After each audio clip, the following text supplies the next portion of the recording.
Hello, everybody. Tim McCormick here, and you are on Finance Agents Live. Thank you guys for dialing into our show. Very excited about our show today. My name is Tim McCormick. I'm accompanied today by Rhoda Flum, like flamingo, right? Who runs our term loan division and jack of all trades. We're also joined today by two people. Double bonus for you. We thought we were going to have one special guest. We have two special guests from the SBA on with us right now, so we could talk about SBA disaster recovery loans and all the different types of support that are available to people in the affected areas, which are actually more than you might think. Of course, you're thinking Houston and Florida right now, but there's a lot more than that. So we're going to be talking about that generally. But so we're joined today by two people, Richard Jenkins and also Mark Randall. Mark Randall, thank you guys for coming on. Appreciate it. We're happy to be here, Tim. Thanks for having us. My pleasure. Awesome. Okay, so what are both of your titles, if you don't mind, just so I make sure to get it right? We're both public information officers for the SBA's disaster office. Disaster office. Okay, excellent. Well, you guys are probably pretty busy right now, I would imagine, right? We are. We're very busy. We're both in Houston working on Hurricane Harvey, but our agency's responding to not only Harvey, but Irma and preparing for Maria, plus there are assorted disasters still going on throughout the country that need our attention. Right. Now, you said you're in Houston. Are you physically in Houston right now? We are. Okay. Are you guys at an office, or are you in one of those mobile offices? What's it like down there right now? Well, we're in a van going from place to place and meeting to meeting. So wow. Okay. Bear with us. We're on a cell phone, but that's the best we could do. No, that's great. We really appreciate you guys coming on, and it's really good that you're here because we're going to be broadcasting this to people who potentially need help or other people that can bring other people to you. We have a large network of people that help people get funding and that are looking for financing, and we're getting a ton of requests in your area, so we really appreciate the assistance. So when you say you're going from meeting to meeting, who are you meeting with? Are you meeting with individual business owners, or you're meeting with FEMA? What are you guys doing? Well, the way the federal government's response works is anytime there's a declared disaster, which of course Harvey is by the president, not only is SBA's assets and program made available to help businesses and homeowners and renters recover, but FEMA is down here in force too, and they're the overall federal coordinating agency. What we have is a low-interest loan program that is really the federal government's primary source of money for the long-term repair and rebuilding of disaster-damaged private property. And as I mentioned, even though we're the Small Business Administration, we not only help businesses of all sizes and private nonprofit organizations, but we also help homeowners and renters with low-interest loans to help them repair or replace their lost property. In fact, about 80% of our loans typically go to homeowners because simply there are more of them than there are business owners. Okay. And so what we want to do is we want to get people to apply for our program, and we're going throughout the community talking to elected officials, business organizations, homeowners associations, town hall meetings, Rotary clubs, Elks clubs, Lions clubs, chambers of commerce. You kind of name it, and we're there. We have dozens of public information officers on site in the affected areas that are going to all of these meetings on a daily and nightly basis. So we're seeing as many people as we possibly can. And for those of you that may or may not know about the federal government's response in an event like this, typically FEMA, the state, and with input from SBA establish what are called disaster recovery centers throughout the impacted areas. And those are one-stop shops where people or businesses can go in and talk to FEMA representatives and sit down, and more importantly, sit down with an SBA customer service representative who will walk them through the application process. And that's done online through our electronic loan application, but we sit across the table and talk to the applicants one-on-one and guide them through the process so they can make the application while they're with us. Okay, that's great. Well, then you guys are doing a lot of good work, and we appreciate that. How long do you think that you personally are going to be going around, and you're going to exclusively stay in Houston for now? How long do you think you'll be there? Actually, it's really not about one individual and how long that particular individual is going to be in an area. We have hundreds of people that will be here for the long term, many weeks and months until the job is completed. And as you know, this is an event that is unprecedented in Texas, and it's rivaling the size and scope of Hurricane Katrina. And then on top of that, you add Hurricane Irma, and this is shaping up to be the largest event in probably history. Right. It's been a crazy year, that's for sure. Are there still disaster recovery centers functioning in Louisiana from Katrina 10 years later? No, those disaster recovery centers have long since closed. There is still a presence probably from FEMA working on public assistance projects that affect infrastructure and that sort of thing. But 12 years on, the footprint there for Katrina is significantly and vastly reduced. Hurricane Harvey, Hurricane Irma, those projects will be going on for years to come, but at some point, as with all disasters, eventually they'll close out. When that will happen, I don't know. Okay. So, we're not in Houston. How bad is it? From you're right there on the ground looking at it, so... Well, clearly it's been a devastating event. As you travel throughout the area, there were many roads that were closed due to high water. Those are starting to reopen and have, for the most part, reopened. But everywhere you turn are significant piles of debris, many damaged homes and businesses. For example, in Rockport, which is northeast of Corpus Christi, that town was completely decimated. When we were there a couple of weeks ago, only 2 businesses remained open. I'm sure there are more now that have reopened, but the damage was significant and widespread, and it's not going to recover for some period of time.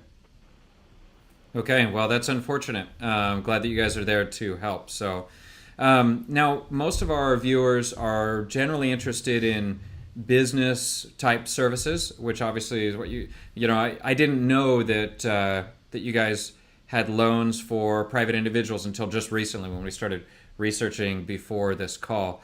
And so since you say that's about 80% of what you're doing, why don't you talk a little bit about what resources or loans are available to homeowners? Like who qualifies, what do they get, that kind of stuff.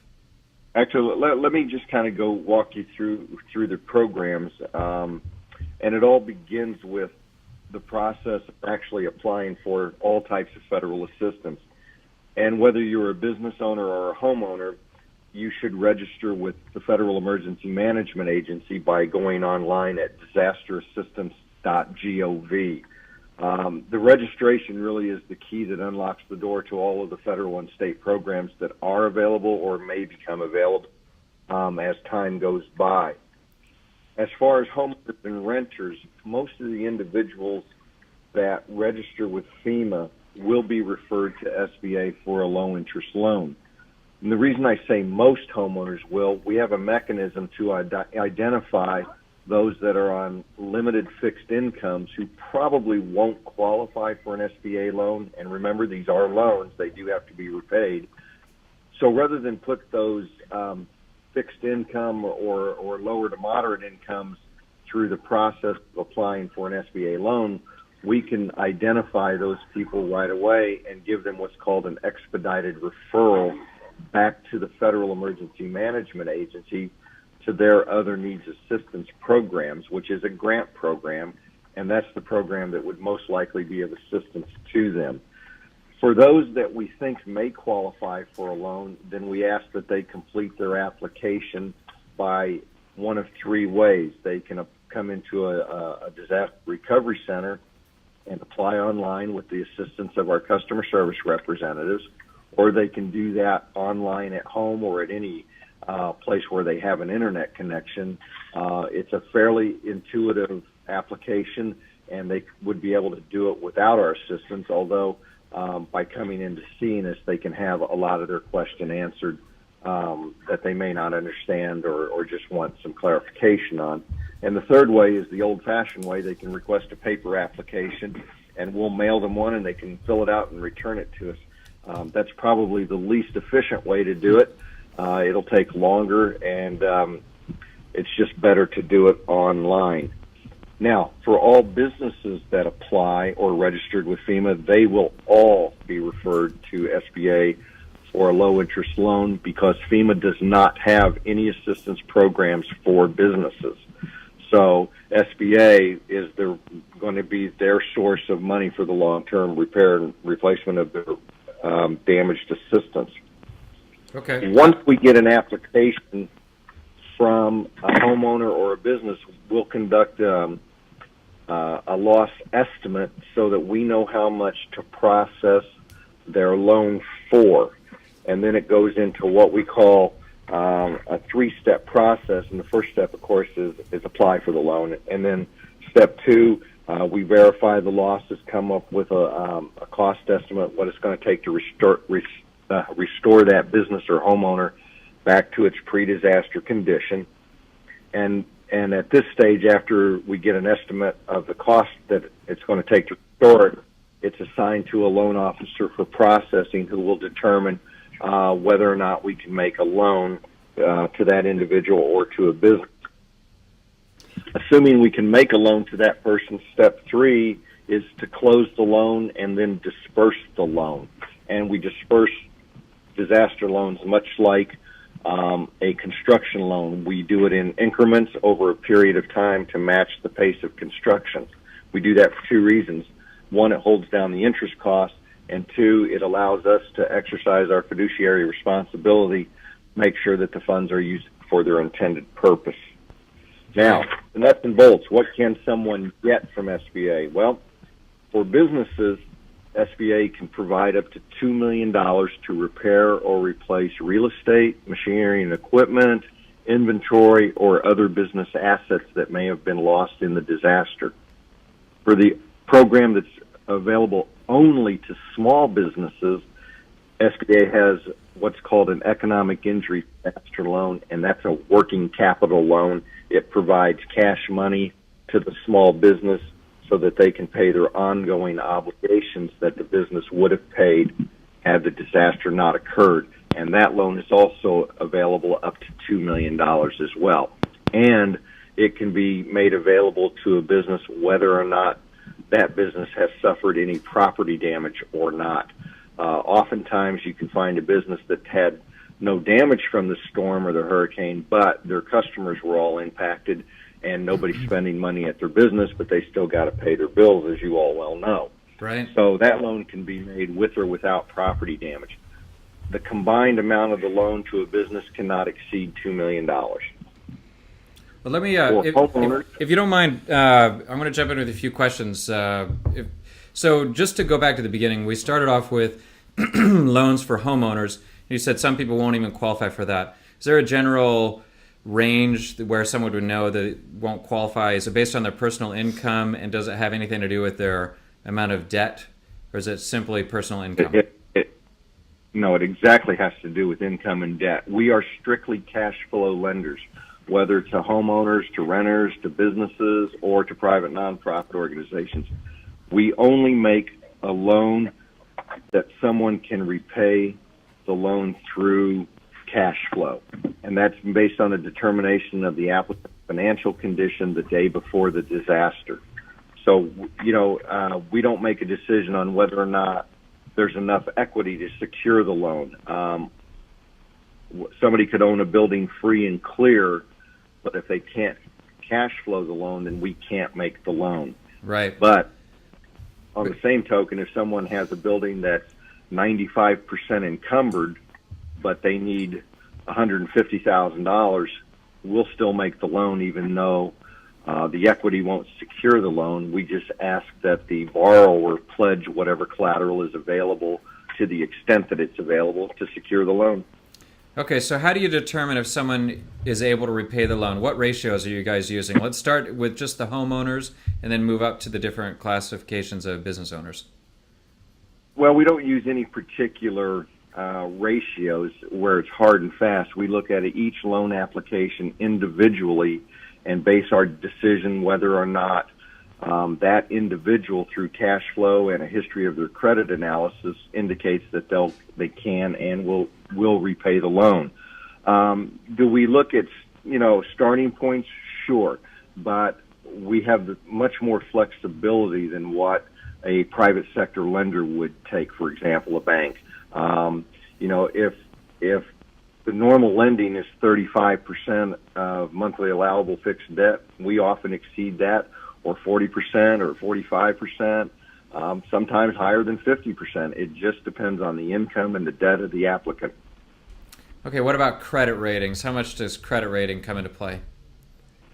Well, we look at credit and we look to see whether or not that applicant has a history of paying their just obligations in a timely manner. But when we look at credit, if we see some bad credit, look at the reasons why the bad credit occurred, and then make a judgment on whether or not that's a reasonable explanation. For example, if you're a homeowner on a moderate income and you've got a car payment and your son broke his leg because he fell out of his tree, and you paid the doctor bills rather than the car payment for 1 month, that's a pretty good explanation of why you were behind a month or two on a car payment. So, we ask those kinds of questions. But someone with numerous collection accounts or numerous 90-day late pays, those are going to be much more challenging to get over. And in those kinds of cases, we probably won't make the loan because of poor credit prior to the disaster. And remember, everything's predicated prior to the disaster. We know that people are going to be behind on some payments after the disaster simply because they're probably spending every bit of disposable income to try to make their homes livable so they can move in, or maybe they've had to temporarily stay in a hotel and they got behind on their bills. Right. Okay. So would you say a 650 score in general is sort of a minimum? Based on how you described it, I wouldn't imagine somebody being much worse than that and fitting that criteria. Or do you even look at the score? We look at a score as a starting basis, but I'm reluctant to say what that particular score is because, again, these are not cookie-cutter loans. They're individually taped individual. 650, that's in the ballpark. Yeah, we would make a loan on a 650 credit score, assuming that all other things were, in line to be able to make that loan. If it's on a very thin repayment schedule, there are judgments that we make. But here's the thing. If someone thinks they have a bad credit report so they won't qualify for a loan and they don't apply for a loan, they've already got their answer. They know what it is. They didn't apply. The answer's no. Right. But if they submit an application, at least that gives us an opportunity to look at it, ask some questions, and determine whether or not there's a basis upon which we can find to make the loan. Okay. All right. So let's say somebody qualifies for a $100,000 personal loan.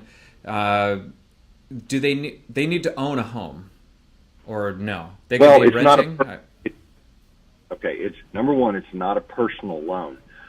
These are real estate loans that are paid to repair or replace damaged homes, damaged primary residences, and we do secure those loans with collateral that is available. So we take those loans as collateral. Now, there's two kinds of loans for individuals. One's the home, that's the physical loss of a primary residence.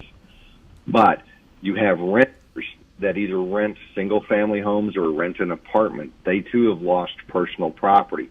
So we can make a loan up to $40,000 to both homeowners and renters to repair or replace the personal property that they've lost.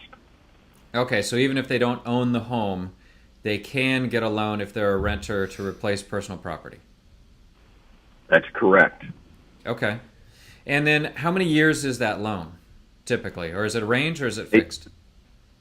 The terms can go up to 30 years. Typically, they are either a 15-year term or a 30-year term. Okay. But we do have some flexibility, but the maximum term is 30 years. In most cases, the interest rates on the loan are going to be 1.75%. There's no application. The entire interest rate is 1.75%, or is it 1.75 over prime? No, that's 1.75. That's the fixed annual percentage rate. That's pretty good. God bless Uncle Well, Sam. it's pretty good. That's a good rate. You got to remember, though. Well, the interest rate's very good, but you're asking somebody to pay for the same thing twice because they've already paid for the home once. Now they're borrowing to repair it, and so they're paying for it again. So it's a good interest rate. So yes, it makes it gives us a powerful tool to try to make loans that other lenders can't make. Combined with the low interest rate, the lack of collateral-based lending allows us to go where private lenders won't go. So, these are pretty powerful tools to make loans that others won't make. What's the processing time? How long does it take once you get documents submitted to approve and fund the loan? Because of the unprecedented activity brought on by Harvey and now Irma and potentially Maria, we're probably looking at in the neighborhood of about 4 weeks. Okay. 4 weeks to fund? From the date we get a completed application to a date we can get a loan decision, and then once the loan decision comes down, then of course, just like any other real estate mortgage, people will have to close their loans. So once we send the loan closing documents to them, if they come in and close the documents the day they get it, we'll order the first initial disbursement check for them within a few days. Typically, that's 5 days after the closing. But if somebody sits on the documents for 60 days, we can't do anything. So a lot of that's in the applicant's ballpark. Right. And you're looking for 3 years financials. Is there a time in business requirement or 3 years tax returns, year-to-date P&L, standard SBA loan? Well, what we're looking for is the business had to have been in business at the time of the disaster, and it can't be a hobby business. It has to be a full-fledged business. Yes, when we're looking for 2 years of tax returns on businesses, and if we can get them a year on a homeowner or a renter. We have the ability to get tax returns directly from the IRS, but if those are transcripts and they don't show the kind of detail that we sometimes like to see on business tax returns, particularly corporations with a lot of affiliates or things of that nature.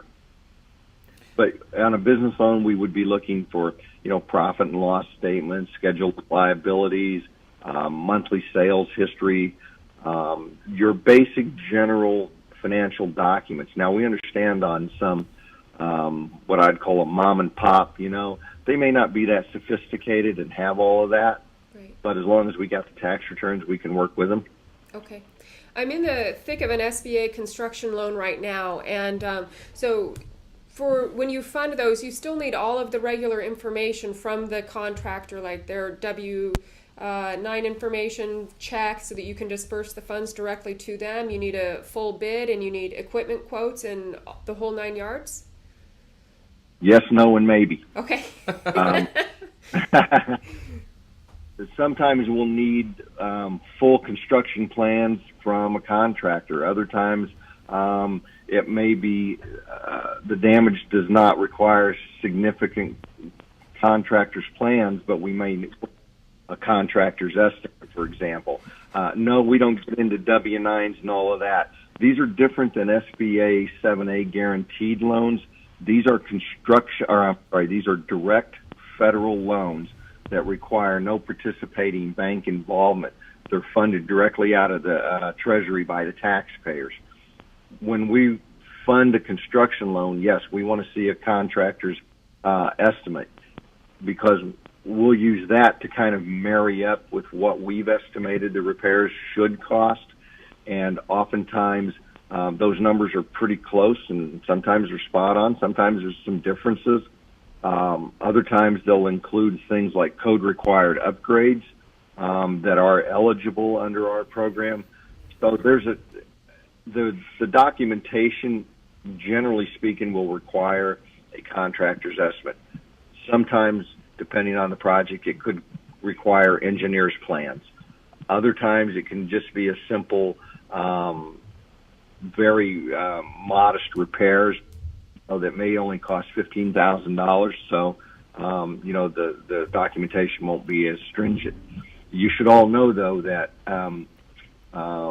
we often go out to properties for a progress inspection to make sure that the construction project that we funded is actually taking place and doing what it was supposed to do. We may not do that on every single property, but we do that on properties at random. And is there an equity injection requirement? Sometimes there can be a prior injection requirement, and that's if the project, let's say we funded a $500,000 business repair, but the owner decided he wanted to expand it by adding an additional 2,500 square foot room for a different product line. We can do that, but we can only cover what was lost in the disaster. We don't cover business expansion, but it may make sense during the repair process to go ahead and build that expansion out, but we would make the borrower pay for that first by prior injecting, and based on the contractor's estimates and plans, we would know how much that is. So let's say that was another $50,000. Before our loan of $500,000 would kick in, that owner would be required to put in $50,000 of his own money to cover that additional cost. Okay, so if we had a client in your area whose business was booming right now because they're some sort of construction and they wanted working capital, they could not get a loan from you guys through this process. Well, if their need of working capital was a direct result of the disaster because of a lack of capital coming in because nobody's spending money, yes, but if it's booming, as you say, and they just need a working capital because their business is growing, that would probably not be eligible under our program because we can only cover the working capital needs necessary to keep that business viable and in business and to pay its ongoing obligations, not expand its business. Okay, and when you think about those costs, do you leave it up to the client to tell you what they think it should be and then sometimes you revise it down? Or do you guys just do your own determination for the exact amount and offer it after they apply? Both and all of the above. We do our own analysis to determine what the economic injury is and what the needs are. We do what's called a needs analysis. How much does that business need? It doesn't cover lost sales and it doesn't cover lost profits.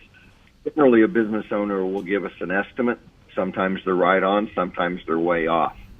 But we work with each business owner to determine exactly what they need to make sure that we're covering everything that they need to stay in business, because it does no good to only kind of, half fund it. Right. Now, we work with a lot of people who invest in residential properties to rent them out. So if I had someone who owned 10 residential properties, 5 of them were flooded and they didn't have flood insurance, why that would happen, I don't know, but let's say it happened. Is there any sort of assistance they could get for that, or are they exempt because they don't live in the home? No, if it's a qualified business rental property, whether someone has 10 or 50 single-family residences that they rent out, those are considered business loans, and they are eligible as long as it's a business as identified on their tax returns. That brings up a good point. When you're looking at real estate, maybe the person bought it 10 years ago, there hasn't been an appraisal on it for 10 years, and now it's destroyed. How do you estimate the value of the property? Well, we have a number of different outside third-party sources, county clerks, we look at comps in the area, but we're looking at not what the value of the house is in terms of rebuilding, but rather what it's going to take to repair the house. And then we try to figure out in the neighborhood located what the current fair market value is through property tax assessments or local assessments or through local comps, and then we know whether or not that will, help secure the loan or not. It just gives us an idea what the equity is in the property. Do you require that they have flood insurance on the property in order to get the loan? And what happens if they now cannot get flood insurance in a specific area? Well, anytime we make a loan to an individual or a business that got wet from a flood, whether it's in a flood zone or not, our policy is, number one, if it's in a special flood hazard area, then by law they're required to have flood insurance on the property. If they're outside of a special flood hazard area, but we're making them a loan because of a flood, then we will, as a matter of policy, require them to maintain flood insurance on that property for the life of the loan. If 5 years from now they've let that insurance lapse for whatever reason, they would be considered in default of the loan agreement, and we would not make them a future SBA disaster loan on that property because they did not comply with the terms of the original loan agreement. So if someone can't get flood insurance, they're not able to get a loan. Do you happen to know if there's areas where they're not going to rebuild at all? Sort of blackout areas? I haven't. It's early in the disaster. We are not aware of any particular area where any local authority has said, no, you're not going to be allowed to rebuild.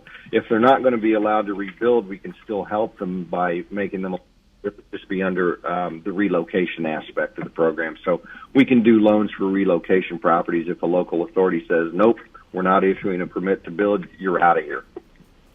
Okay, but let's say somebody had investment properties, but their credit was 550. So you're not going to be able to help them because they're below the margin, even if they have a lot of equities on the property, right? It depends on what you're talking about. An investment property, if it's a spec home that they were built on spec, no, we wouldn't help them anyways because that's a speculative venture. Right. I just mean rentals. They own rental properties, kind of like the example I gave before. Well, again, we would look at the individual's credit and determine what the reasons are for the bad credit and then make a decision on that. Okay. And where are these decisions happening? Do you have a number of different processing centers? Where in the U.S. is it actually happening? Typically, our processing and disbursement center handle all applications that come in nationwide, and that's out of Dallas-Fort Worth. However, in this disaster and now Irma, we've opened an additional processing center in Sacramento. Okay. And is the process the same? I know that you have several disaster areas. I saw there was one in Hawaii. There's now one in Illinois. The process is all the same. The underwriting criteria is the same no matter what the disaster area is. You got, I think, about 70 disaster areas right now on the SBA site. That's correct. Okay. Yep, that's correct. And as long as the disaster is listed on that site, they're eligible to apply for a disaster loan. But if it's not listed on that site anymore, let's say it's aged out or no longer qualifies? Depends on the age of the applicant. For example, we have a typical 60-day filing period, and I'll use Hawaii. You mentioned that one. That was for the Marco Polo fire for the building in downtown Honolulu. I assume that's what you're referring to. Mm-hmm. That's a 60-day filing period. If somebody comes to us 65 days from now, so they'd be 5 days late, we would probably accept that application. Okay, you just missed the filing deadline. But if they came to us 90 days from now, we would ask, well, why didn't you file within the 60 days? And we would be looking for reasons that are substantially beyond their control as to why they didn't apply. If they said, well, I forgot, that's not a very good answer. But, right.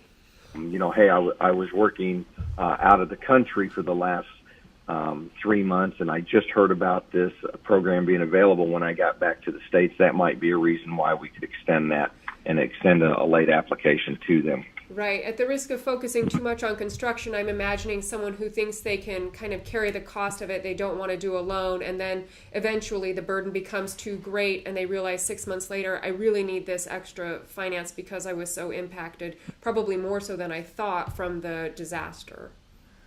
Yeah, 6 months out would be a very difficult. It would be difficult to convince us to accept a late application at that point in time. Particularly when we tell everybody up front, look, apply now. If you decide you don't need the loan, you can cancel it. It doesn't cost you anything to cancel. It doesn't cost you anything to apply for the loan. But if we approve it, you've got it available to you. If it turns out you don't need it, you don't need it. Okay. Okay, good. Awesome. Well, that's a lot of good information. Do you have any additional questions, Bella? I think that's pretty much it. Do you have anything else that you think is critical to get out that you see a lot of mistakes small business owners or people making that you want to clarify, or rumors that you need to set straight? Yeah, let me. The number one problem that we have in reaching our audience is that because we're the Small Business Administration, homeowners will get an application from SBA and wonder, I don't own a business. Why in the world did I get an application from the Small Business Administration? It's counterintuitive. We understand that. It's something that we fight every day. So tell your homeowners and renters, or your business owners that own homes, that we do in fact have loans for homeowners, and we're the primary source of money for them as well, and to go through the application process. That's the number one thing you can tell them to do. And the number two thing is tell them to register for assistance at www.disasterassistance.gov. What's the budget on this disaster that you have funds to disperse? I don't big. I don't. We don't know what it's going to be at this point, but we're making every loan for every application that we're receiving that can be approved. We're already approaching $350 million in loans approved so far. We've approved several thousand loans, and that number is going up by millions every day. So maybe give us some examples of people that would or would not qualify. I mean, are there some types of damage that do, and then some that don't qualify on a building? Or is it literally anything? Well, for example, renters, we don't, or homeowners for that matter, we don't cover things like luxury items, fur coat. We don't do recreational vehicles like a boat, unless, of course, that boat was required for you to commute to your place of business. Maybe you live on the water on an island and you commute to the mainland every day, something like that. What about computers? We don't cover lost. Yeah, we don't cover lost cash. If you had a computer, that's personal property. We cover that. Okay. And then you mentioned something about nonprofits, so churches would be covered as well? Yeah. Churches, private schools, other private nonprofit organizations that have been physically impacted, we can cover those, sure. And if the building had been in a fire or something prior to the accident and now is looking to maybe capitalize on this opportunity, is that okay, or it has to be? The damage has to be the direct result of the declared disaster. So in Hurricane Harvey, if for some reason electrical shorted out and caused a fire, that would be eligible. But if prior to Hurricane Harvey, somebody knocked over an oil burning lamp and burned, half the kitchen up, that would not be covered. Okay. Are you seeing much coming out of Florida? Obviously, we've been talking about Houston, and I know you are there, but what are you seeing in Florida? Is it how does that compare? Well, you're right. I am in Houston, and I've been focused solely on Harvey. That's in my territory. My territory covers everything west of the Mississippi.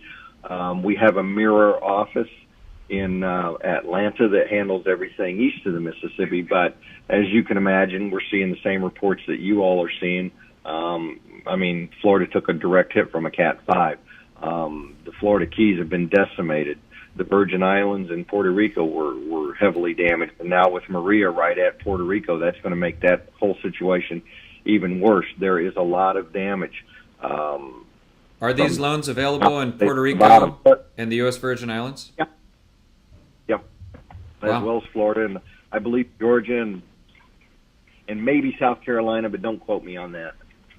Okay. How much extra hiring and training do you have to do to process all this within a month? That also seems like a daunting task on a SBA side. We are. If you know of anybody that wants a job as a loan officer, as an attorney, as a paralegal, as clerical support, public information officers, have them get in touch with us. On the website, there's a link to jobs for Harvey and Irma. We need a lot of people, and we need them rapidly. However, tell them if they want to apply, be prepared to work 12 and 14 hours a day, 6 and 7 days a week for weeks on end. Great. There Wow. you go. Okay. Kind of like a Excellent. small business owner. Yeah, like all of our clients. It's not unusual for our folks to work 80 hours a week. Wow. But do And they I'm need not- to be... And I'm not exaggerating. No, I believe you, and we appreciate the hard work. Do they need to be in Sacramento or Dallas for that? Well, certainly in Sacramento, there are loans for paralegals and clerical and attorneys and loan officers. And in Dallas, of course, they have the same needs there as well. And then we also have my office, particularly out of Sacramento as well, needs customer service representatives. And we need dozens, if not hundreds, of those folks. And those are the people that sit in the disaster recovery centers and the business recovery centers and talk to those impacted face-to-face and help them complete the application. That work is extremely rewarding, and people get to see and talk to people firsthand about their experiences and what they're seeing and doing. So, but it's hard work, and it's long days. So tell your friends and family if they want a job and want to make some money. This is the time. Great. Do they get overtime? Or they? No, we really appreciate the work that you guys are Oh, doing. they do get overtime. Oh. We do pay overtime. Anything over 40 hours a week, we pay overtime. Oh wow. And if we travel them away from their homes more than 50 miles, we'll pick up the tab on their hotel. We'll pay them a per diem every day so they can eat, and we'll cover rental car and gas if they need it. Great. Well, good. We really appreciate the hard work you guys are doing, and we hope that you can get home relatively soon as at least you want to. And I want to thank you for coming on and sharing this information. We'll get it out to everybody that we can get it to, and go from there. Rhoda, you have anything else? I think that's it. Thank you so much. I appreciate it. You're welcome. Thanks a lot for having us. We'll talk to you later. You Thank bet. you. Bye-bye. Bye. All right, everybody, and that wraps it up for us. I really appreciate you coming on the call. I hope you got something good out of this. If nothing else, then a shot for a job, right? But if you're in the affected area and you're looking for financing, now you know how to do it. We'll be putting our own team together in order to help direct people through to the resources in order to get everything out to as many people as possible. So thank you for coming on to our training. Look for more emails to come out with more information. We'll be doing more interviews over the next coming week with whatever we line up in order to get as much information out as possible. Thank you, Rhoda, for coming on. Thank you all for everything you do, and we look forward to doing a lot more deals together.